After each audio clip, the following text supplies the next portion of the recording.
사장 에스라가 무릇 너희에게 구하는 것을 신속히 시행하되 은은 100달란트까지 밀은 100고르까지 포도주는 100밭까지 기름은 100 소금은 정량 없이 하라. 무릇 하늘의 하나님의 전을 위하여 하늘의 하나님이 명령하신 것은 삼가 행하라. 어찌하여 진노가 왕과 왕자의 나라에 임하게 하랴. 내가 너에게 이르노니 제사장들이나 레위 사람들이나 노래하는 자들이나 문지기들이나 느디님 사람들이나 혹 하나님의 전에서 성전에서 일하는 자들에게 줘서 관세와 통행세를 받는 것이 옳지. 에스라여, 너는 내 손에 있는 내 하나님의 지혜를 따라 내 하나님의 율법을 아는 자를 법관과 재판관을 삼아 강 건너편 모든 백성을 재판하게 하고 그 중 알지 못하는 자는 너희가 가르치라.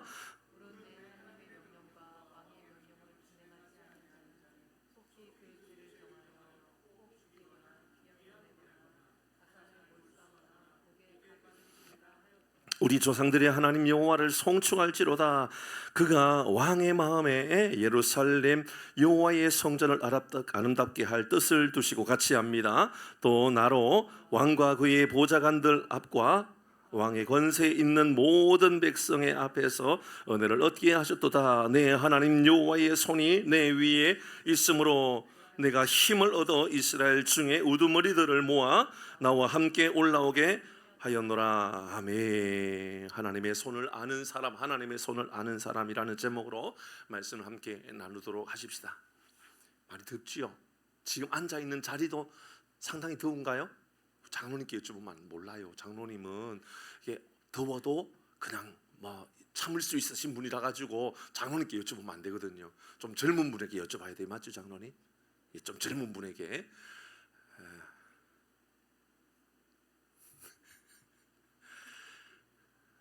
지연아 덥지? 선풍기를 들고 있어요 지금.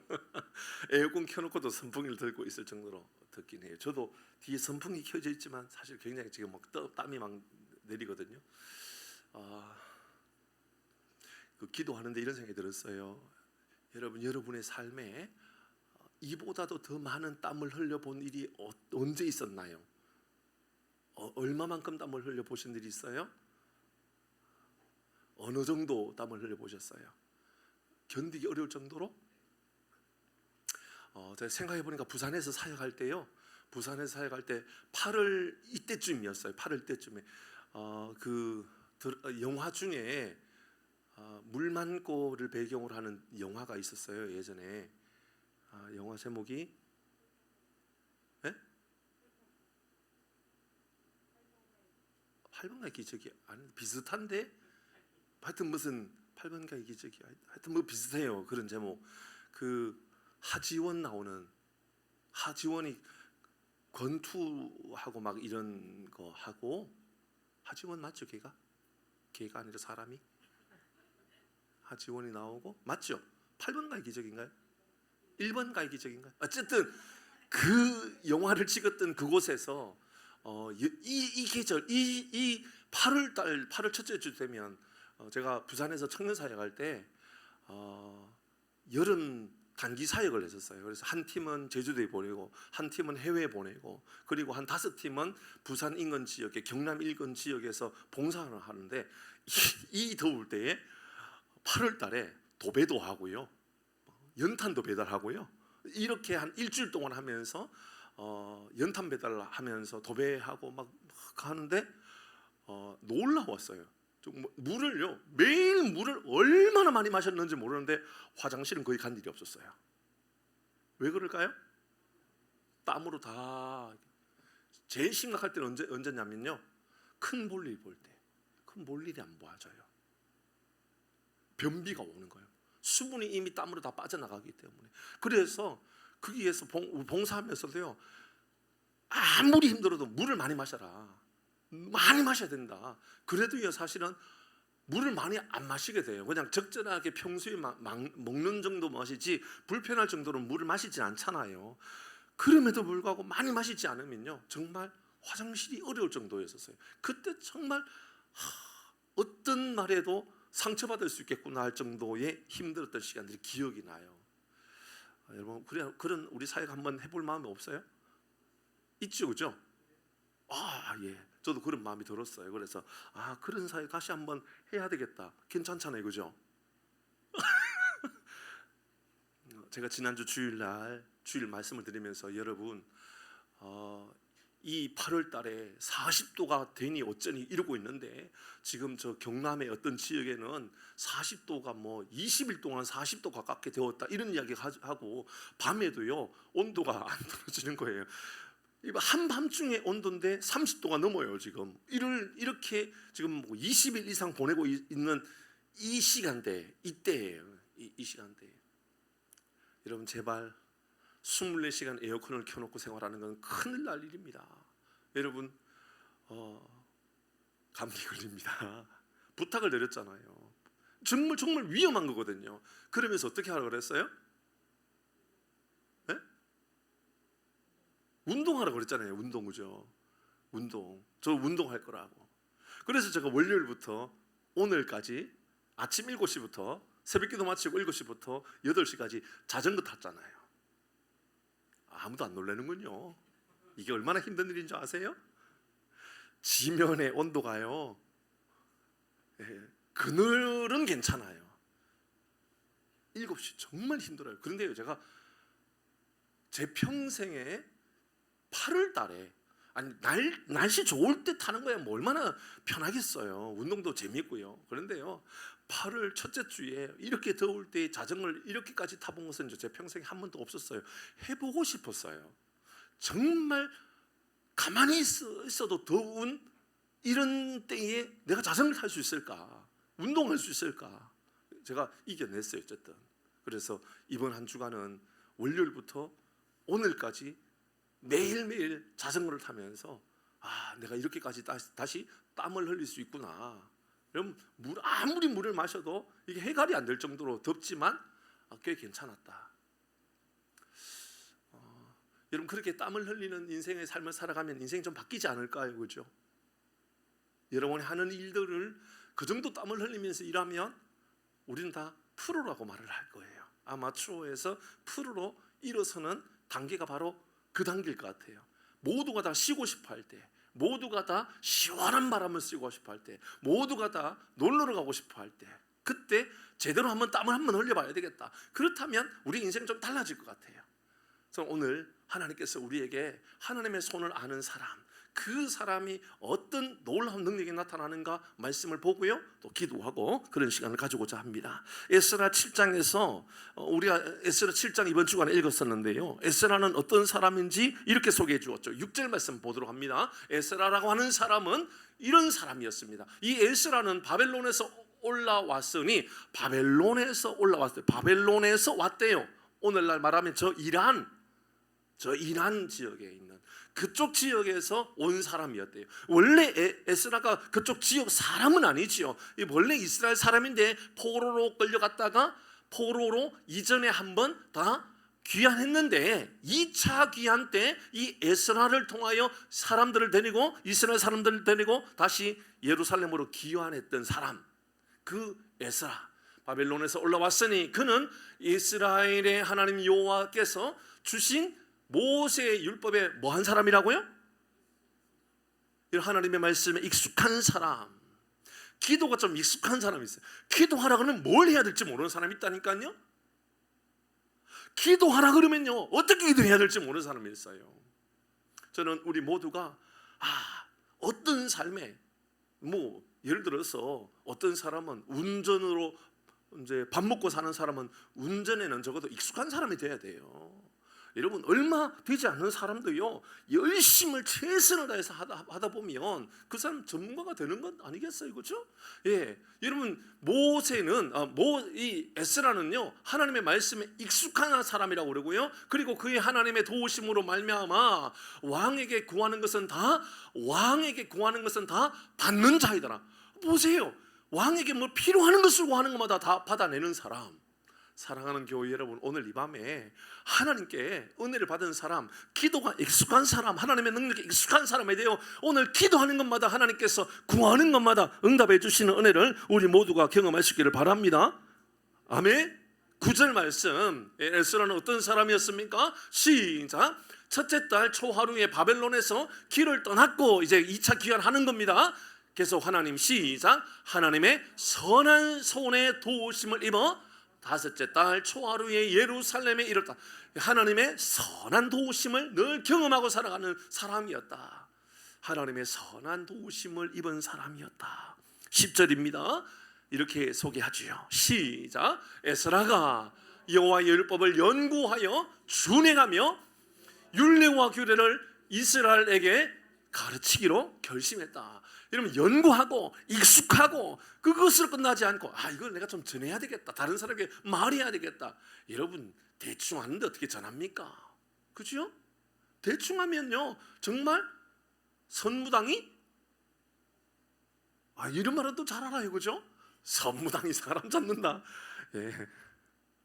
뭐 선한 좋은 말은 아니에요. 근데요, 선무당이 사람 잡는다니까요. 목사도 마찬가지예요. 목사도요, 하나님 말씀에 익숙하지 않아하고 하나님 말씀에 대해서 문외하고 하나님 말씀을 읽는 것을 힘들어하고 있으면 그 말씀을 전하는 게 힘들 수 있겠죠. 마찬가지일 겁니다. 여러분, 저는 이곳에 있는 우리 모든 교사들, 그게 유초등부든 중고등부든, 여러분 교사는 반드시 하나님의 말씀을 가까이하여 익숙하여 준행하여 가르치기에 결심하는 그런 마음을 가지고 있기를 주의 이름으로 축복합니다. 그런 사람이 좀 되어야 되지 않겠습니까? 여러분, 이 에스라를 이런 사람이라고 알려주고 있습니다. 근데 한 줄로 말하면 에스라는 말씀의 사람, 맞죠? 그죠? 말씀의 사람, 익숙했다, 연구했다, 율례와 규례를 잘 지켰다, 가르치는 사람이었다. 그러니까 한마디로 말하면 그는 말씀의 사람이었습니다. 결국 페르시아의 아닥사스다 왕, 오늘도 본문에도 등장하는 이 아닥사스다 왕은요, 에스라를 칭하여서 어떤 사람이라고 말하느냐? 12절 이렇게 이야기했죠. 보시죠. 같이 합니다. 시작. 모든 왕의 왕 아닥사스다는 하늘의 하나님의 율법의 완전한 학자 겸 제사장 에스라에게, 왕의 왕이라고 말하는 것은 당시에 이 페르시아가 이제 바벨론이 무너지고 페르시아가 전 세계를 점령해 가지고 다스리고 있을 때에 페르시아의 왕이라고 말하는 것을 어떻게 말했냐면 왕중왕이라고 말했었죠.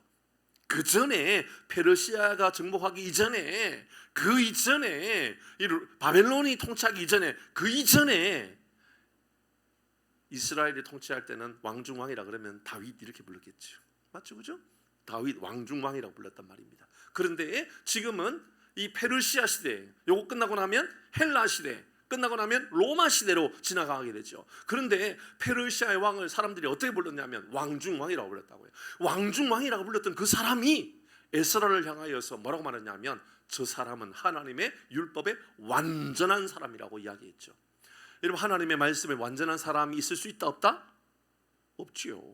제가 하나님의 말씀에 완전할 수 있습니까? 없습니다. 장로님 하나님의 말씀에 완전할 수 있나요? 없지요. 근데 왜 이렇게 말할까요? 말씀대로 살려고 몸부림치는 사람이라는 게 하나님을 모르는 사람도 보이더라, 그 말입니다. 제가 볼 때 이 장로님, 제가 볼 때 집사님, 제가 볼 때 권사님, 권사님 훌륭하시는군요. 정말 권사님 기도의 사람이군요. 정말 하나님을 너무너무 사랑하시는군요. 이 예수 믿는 사람이 이렇게 말하는 거야 뭐 어렵겠어요. 근데 예수 모르는 사람, 하나님을 모르는 사람이 그렇게 말하는 건 어려운 일입니다. 왜 그럴까요? 그는 말씀을 통하여 평가하는 게 아니라 삶을 통하여 평가하기 때문에 그래요. 말을 통하여 평가하기 때문에 그래요. 여러분, 직장에서 여러분의 삶의 현장, 직장에서 여러분이 하나님의 사람으로 완전한 사람이다라고 말할 때에는 성경을 많이 알고 있다고 하나님의 사람으로 완전한 사람이라고 말해줍니까? 절대로 그렇지 않습니다. 여러분, 하나님의 말씀을 지키려고 애쓸 때에 진짜 하나님의 말씀을 사모하고 말씀을 가까이 하려고 몸부림치는 그 사람을 볼 때 우리는 그렇게 말한단 말입니다. 저 사람은 정말 하나님의 사람이다, 완전한 사람이다, 그렇게 말했다 그 말이죠. 누가요? 적군의 왕이, 왕중왕이라고 하는 아닥사스다 왕이 이 에스라를 향하여 너는 완전한 사람이었다라고, 하나님의 말씀에 완전한 사람이었다라고 말합니다. 저는 오늘 본문의 말씀을 통하여서 어떻게 이렇게 위대한 아름다운 쓰임을 받는 사람이 되었을까를 생각해 보게 되었습니다. 어떻게 그가 이렇게 위대하게 부름을 받은 사람으로 살게 되었을까? 오늘 본문의 말씀을 잘 보면 아주 중요하게 등장하는 표현들이 있죠. 먼저 우리가 좀 저 뒷부분에 가서 보아야 될 말씀이지만 25절의 말씀에 보면 이렇게 말씀하고 있습니다. 혹시 25절 말씀에 에스라여 너는 내 손에 있는 내 하나님의 지혜를 따라 내 손에 있는 하나님의 지혜를 따라 내 손에, 그러니까 에스라의 손에는 하나님을 꼭 붙잡고 있는 사람이었다라고 이야기하고 있는 거예요. 하나님을 붙잡고 있는 사람. 이 말씀으로 우리는 오늘 이 밤에 조금 구체적으로 말씀을 좀 나누려고 합니다. 하나님의 손이 어떤 손일까요? 여러분 하나님의 손에 대해서 생각해 보셨습니까? 이사야서 41장 10절의 말씀에 보면요, 하나님의 손은요 이런 손입니다. 같이 읽어봅니다. 시작. 두려워하지 말라. 내가 너와 함께 함이라. 놀라지 말라. 나는 내 하나님이 됨이라. 내가 너를 굳세게 하리라. 참으로 너를 도와주리라. 참으로 나의 의로운 오른손으로 하나님께서 우리를 붙잡아 주신다. 하나님께서 우리를 꼭 붙잡아 주신다. 이것을 경험하는 은혜가 우리 가운데도 있기를 주의 이름으로 축복합니다. 하나님이 나를 붙잡아 주신다. 하나님이 나를 붙잡아 주신다. 여러분 이것을 가장 강력하게 경험했던 사람이 있죠. 다윗이 정말 얼마나 억울했을까. 가장 억울할 때는 제일 먼저는 사울 때문에 억울했겠죠. 왜냐하면 최선을 다해 충성을 다하여 사울을 섬겼잖아요. 그런데 사울은 항상 자기를 죽이려고 했단 말이에요. 얼마나 억울했겠어요. 저는 그런데 생각해 보면 왕에게 억울한 것, 그러니까는 나중에 아시잖아요 여러분. 사울은 내 장인어른이에요. 근데 장인어른이 계속해서 나를 죽이려고 그런 거예요. 내가 장인어른을 위하여 충성을 다했는데, 왕을 위해 충성을 다했는데 왕은 나를 자꾸만 죽이려고 그래요. 얼마나 억울하겠어요. 그런데요 저는 그것보다도 더 훨씬 더 억울한 경우는 아들이 자기를 죽이려고 할 때라고 저는 생각을 해요. 아들이. 그럼 우리 사랑을 향하여 내리사랑이라고 그러잖아요. 내리사랑.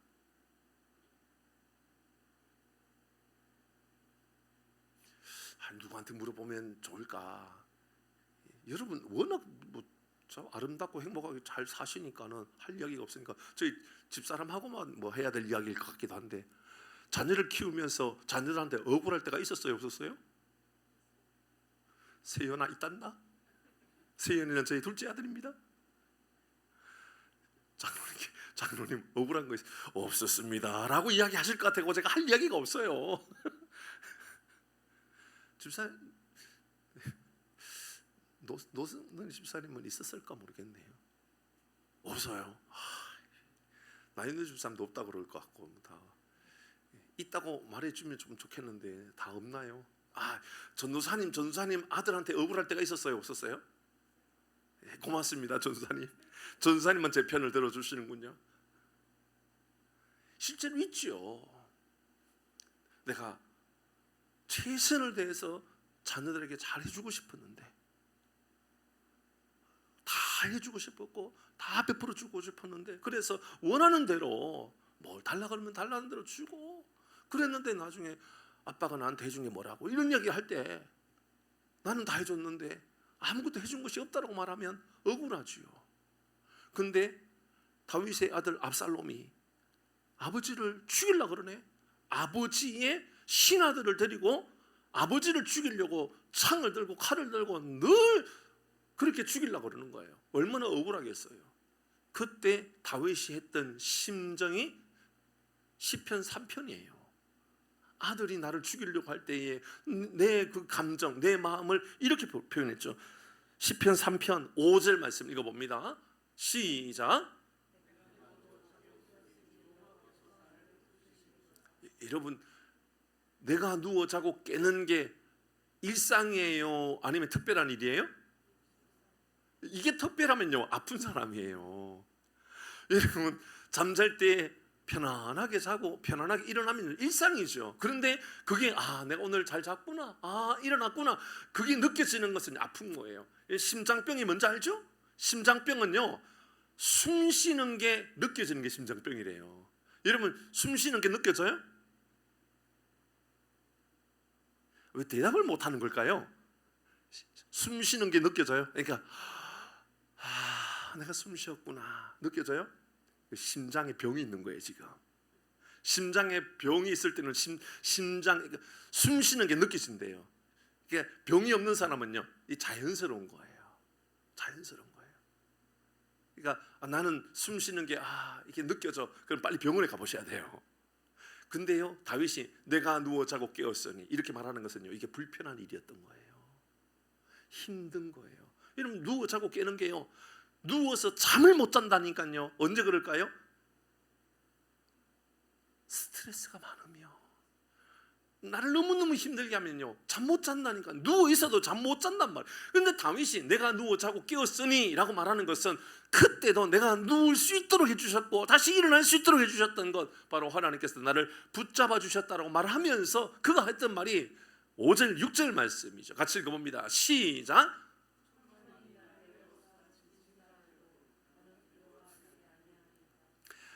여러분, 천만인, 우리나라가 5천만 넘어요. 천만인이 나를 애워싸 진친다 하여도, 왜 이렇게 표현했을까요?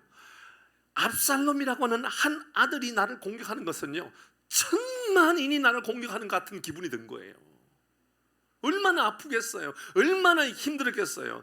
그때 다윗이 했던 말이, 하나님이 나를 붙잡아 주셨기 때문에 내가 이길 수 있었고, 하나님께서 나를 내 이 고통스럽고 힘든 순간에도 나를 꼭 붙잡아 주시고 계셨다. 그 말을 앞에서 내가 누워 자고 깨었으니 그 말이고요, 내가 천만인이 나를 애워서 짐친다 할지라도 나는 두려워하지 않았다라고 말하는 것, 바로 내가 얼마나 고통스럽고 힘든 시간들이 내 인생에 있었는지 모른다. 사랑하는 교회 여러분, 하나님의 손, 그 손은 우리 모두에게도 도우심의 손이 되기를 바랍니다.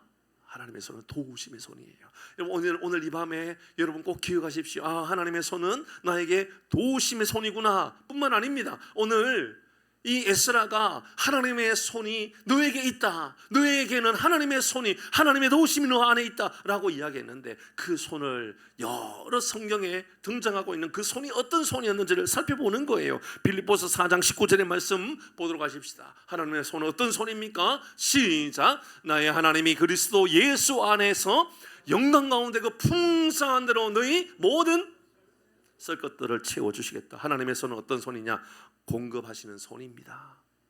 저는 여러분의 삶에도, 우리의 삶에도 하나님의 공급하시고 공급하심을 경험할 수 있기를 바랍니다. 물질을 공급해 주시고 피로를 공급해 주시는 그 하나님 말입니다. 이게 우리의 사역의 현장뿐만 아니고요, 우리의 일상의 삶의 현장에 너희 모든 쓸 것들을 풍성한 대로 채워주시는 그 하나님, 그 하나님을 우리가 경험해야죠.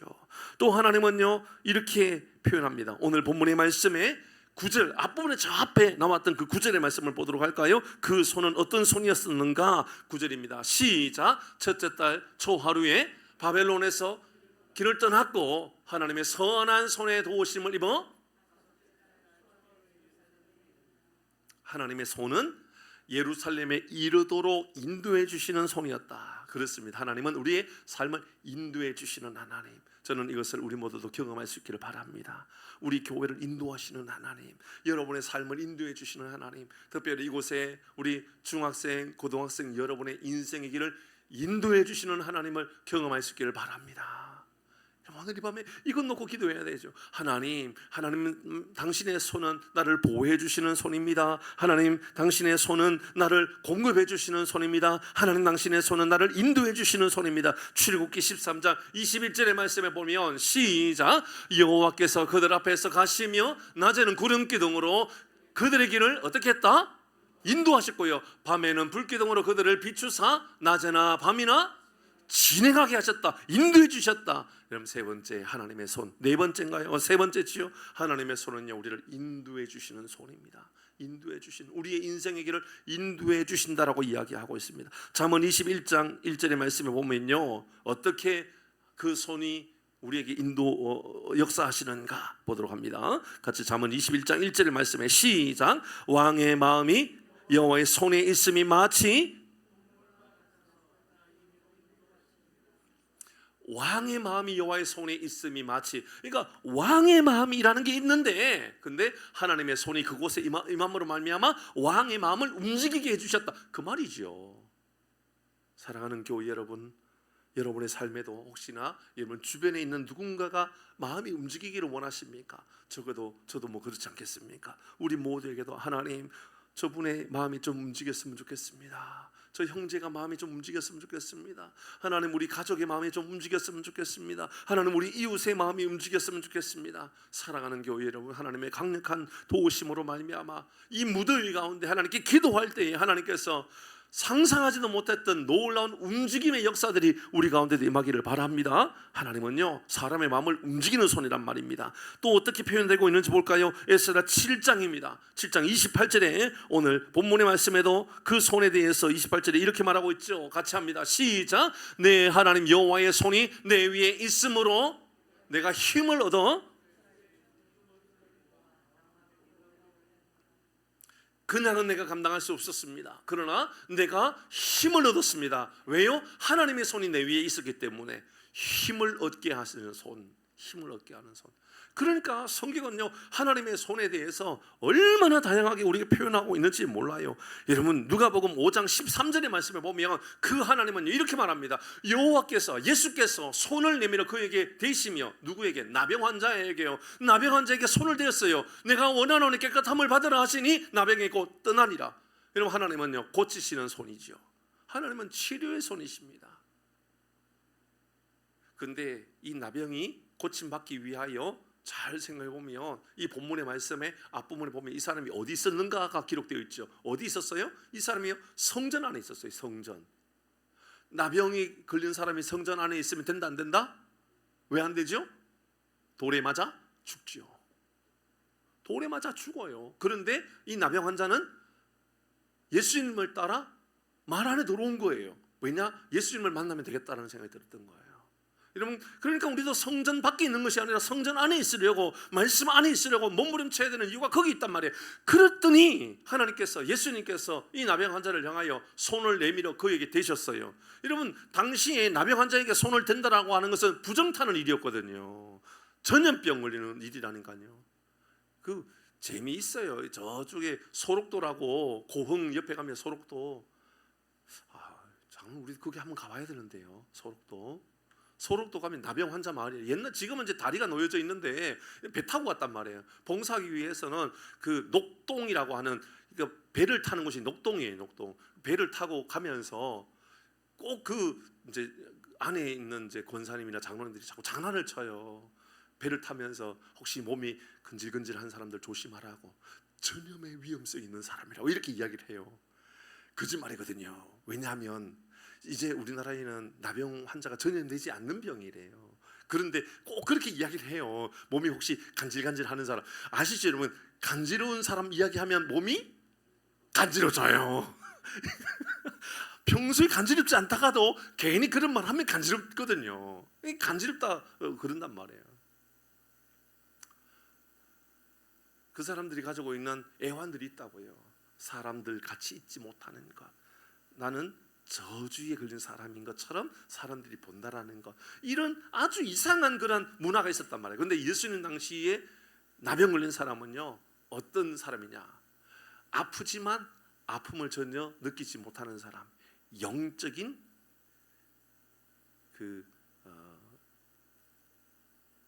영적인 뭐라고 그래야 되죠?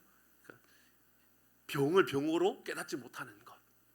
그래서 코가 떨어져 나가도 아픈지는 모르고, 손가락 발가락이 떨어져 나갔는데도 아픈 걸 모르는 것, 나병 환자의 특징이거든요. 당시 예수님께서 나병 환자를 만났어요. 근데 당시로 본다 그러면 예수님께서 손을 대야 될 이유가 없단 말이죠. 예수님께서 고치시는데 꼭 그러니까 손을 대야만 고쳐지는 게 아니잖아요. 내가 말하노니 너는 나음을 받을지어다. 그래도 낫지 않겠어요? 근데 예수님은 어떻게 해요? 손을 내밀어 그에게 대시며 이르시되, 그러니까 의도적으로 성경은 이렇게 예수님께서 그에게 손을 대었다라고 이야기를 해요. 예수님은 의도적으로 우리의 마음을 대시고요, 우리를 찾아오셔서 오늘 이 밤에도 우리의 마음을 어루만져 주시는 하나님이신 줄 믿습니다. 하나님께서 우리의 마음을 어루만져 주시면 어떤 일이 납니까? 나병이고 떠나고 살아가는 교회 여러분, 오늘 이 밤에 하나님께서 그 당신의 손을 우리에게 내밀어 주심으로 말미암아 보호하시는 손, 공급하시는 손, 인도하시는 손, 마음을 움직이시는, 다른 사람의 마음을 움직이시는 손, 사명을 감당할 수 있는 힘을 주시는 손, 고치시는 손, 이런 하나님을 우리 모두도 경험할 수 있기를 바랍니다. 이렇게 경험하면요, 이런 하나님의 손, 하나님의 도우심을 경험하면요, 그 다음에 우리는 어떻게 살게 되는가? 오늘 27절의 말씀을 보면요, 그가 살아가는 삶의 방식이 이렇게 되는 거죠. 27절 마무리하도록 하십시다. 시작.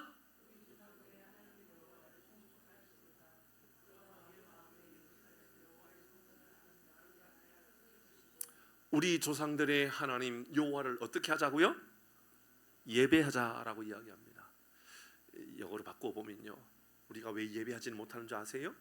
우리가 왜 진심으로 기도하지 못하고 왜 온전한 예배자의 삶을 살지 못하는 이유가 어디 있을까요? 잘 생각해 보면요, 삶의 하나님의 손길을 경험하지 못하고 살아갈 때가 많기 때문에 그래요. 하나님의 손길을 경험하고, 하나님이 나를 인도해 주셨구나, 하나님이 나를 치료해 주셨구나, 하나님께서 나의 일을 나를 통하여 공급해 주셨구나, 하나님께서 나를 인도해 주셨구나, 하나님께서 저 사람의 마음을 움직여 주셨구나, 그것을 아는데 어떻게 하나님을 예배하지 않느냐 말이죠. 감사하지 않느냐고. 어떻게? 우리 알잖아요 그것을. 사랑하는 교회 여러분, 여러분의 삶에, 우리의 삶에 예배가 회복되어지기를 바랍니다. 예배가 회복되어졌다라는 것은 달리 말하면 우리의 삶에 하나님의 손길이 항상 우리 가운데 있다라는 것을 알게 되었다, 그 말입니다. 그래서 28절 같이 합니다. 시작. 또 나로 왕과 그의 보좌관들 앞과 왕의 권세에 있는 모든 방백들 앞에서 은혜를 얻게 하셨도다. 은혜를 입었다라고 이야기를 하고 있죠. 내 하나님, 시작. 내 하나님 여호와의 손이 내 위에 있으므로 내가 힘을 얻어 이스라엘 중에 우두머리들을 모아 나와 함께 올라오게 하였노라. 아멘. 에스라가 이렇게 말합니다. 하나님의 손이 내 위에 있으므로 내가 힘을 얻었다. 그러나 내가 예배하지 않을 수 없었다. 예배자입니까? 아니면 구경꾼입니까? 아니면 어쩔 수 없이 이 밤에 여기 앉아 있습니까? 여러분, 하나님의 손으로 말미암아, 하나님의 손길로 말미암아 이 밤에 우리 모두가 이 하나님의 위대한 손길을 경험하는 밤이 되기를 바랍니다. 시편 103편 1절 2절 시작. 내 영혼아 여호와를 송축하라. 내 속에 있는 것들아 다 그의 거룩한 이름을 송축하라. 2절입니다. 내 영혼아 여호와를 송축하며 그의 모든 은택을 잊지 말지어다. 은혜를 잊지 말지어다. 은혜를 아는 사람은 예배하는 사람이다. 그 말 아닙니까? 다윗이 이 말을 했어요. 다윗이 하나님의 은혜를 입었기 때문에 내가 왕이 되었고, 하나님의 은혜를 입었기 때문에 지금까지 내가 이 모든 사역을 잘 감당할 수 있었다라고 말했던 것이지요.